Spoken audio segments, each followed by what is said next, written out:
مقابلہ کر رہی ہے، یہ مہنگائی، موجودہ نااہل حکمرانوں کی غلط معاشی پالیسیوں کا نتیجہ ہے، اور ایک سال میں اس ملک کی معیشت کو جتنا نقصان پہنچا ہے، جس سے پاکستان کی سلامتی کا سوال پیدا ہو گیا ہے، ہم نے یہ مارچ کرنا ہے اور پاکستان کی سلامتی کے لیے کرنا ہے، پاکستان کو متحد رکھنے کے لیے کرنا ہے، پاکستان کے عوام کی خوشحالی کے لیے کرنا ہے، اسلام کی بالادستی کے لیے کرنا ہے، جمہوریت کی بحالی کے لیے کرنا ہے،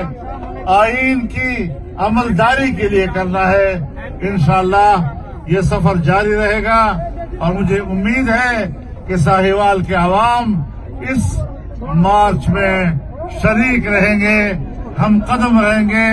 شانہ بشانہ رہیں گے، اور فتح و کامرانی انشاءاللہ آپ کے قدم چومے گی۔ وآخر دعوانا الحمدللہ۔